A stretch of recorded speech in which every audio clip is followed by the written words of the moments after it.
আজকের ক্লাসে আমরা ক্লাস 9 এর রায়ো মার্টিন 2026 প্রশ্নবিচিত্রার ইতিহাসের ফার্স্ট সেমিটিভের 1 নম্বর মডেল সেটের প্রশ্নোত্তরগুলি আলোচনা করব।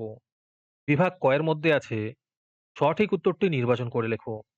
1 নম্বর প্রশ্ন হলো কার্ডিনাল রিশলু ছিলেন রাজা ত্রিয়োদশ লুইয়ের মন্ত্রী। 2 নম্বর প্রশ্ন হলো অস্ট্রিয়ার উত্তরাধিকার যুদ্ধ সংঘটিত হয় পঞ্চদশ লুইয়ের আমলে। পরের প্রশ্ন হলো লোকস রেক্স কথার অর্থ হলো সাক্ষাৎ আইন। 4 নম্বর প্রশ্ন হলো ডিয়াবলো ইকোনমিক গ্রন্থটি রচনা করেন কুয়েসনে। পরের প্রশ্ন হলো যিনি জনগণকে রাজার উপহার দিয়েছেন তিনি চেয়েছেন জনগণ তাকে তার লেফটেন্যান্টদের মতোই যেন সম্মান করে। উক্তিটি কার স্মৃতিকথায় পাওয়া যায়? এর উত্তর হবে রাজা চতুর্দশ লুইয়ের স্মৃতিকথায়। 6 নম্বর প্রশ্ন হলো ট্রাফালাগারের যুদ্ধ সংঘটিত হয়েছিল 21 অক্টোবর 1805 খ্রিস্টাব্দে।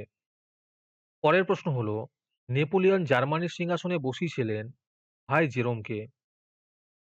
8 নম্বর প্রশ্ন হলো মিত্রশক্তি জোটের সঙ্গে কোন সন্ধির স্বাক্ষর করে নেপোলিয়নকে ফ্রান্সের সিংহাসন ত্যাগ করতে হয়?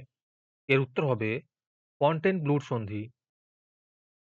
জুনটা হলো বিদ্রোহী প্রতিরোধ সমিতি।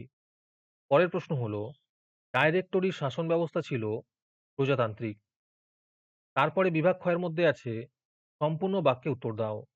1 নম্বর প্রশ্ন হলো what is the third state ইস্তাহারটি কে প্রকাশ করেন? এর উত্তর হবে আবেসিএস। পরের প্রশ্ন হলো discourses on the arts and the science গ্রন্থটি কে রচনা করেন? এর উত্তর হবে রুশো। 3 নম্বর প্রশ্ন হলো সম্রাট নেপোলিয়ন কেন national order of the legion of honour রীতির প্রবর্তন করেন? এর উত্তর হবে নেপোলিয়ন রাষ্ট্রের প্রতি সেবা ও আনুগত্যের পুরস্কার স্বরূপ সামরিক ও অসামরিক ব্যক্তিদের লিজিয়ন অফ অনার প্রদানের প্রথা চালু করেছিলেন। পরের প্রশ্ন হলো কোন যুদ্ধকে জাতিসমূহের যুদ্ধ বলা হয়? এর উত্তর হবে লিপজিগের যুদ্ধকে।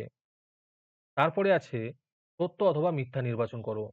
প্রশ্ন হলো বিপ্লব পূর্ব ফ্রান্সে অভিজাতগণ মৃত্যুদণ্ডের সাজা পেলে তাদের শিরচ্ছেদের বদলে ফাঁসি দেওয়া হতো। এটি মিথ্যা হবে। পরের প্রশ্ন নেপোলিয়ন ডাইরেক্টরি শাসন ব্যবস্থা প্রচলন করেন। এটিও মিথ্যা হবে। আজকের এই মডেল সেটটির ফুল ভিডিও আমাদের ইউটিউব চ্যানেলে ছাড়া আছে, তোমরা সেখানে গিয়ে দেখে নিতে পারো।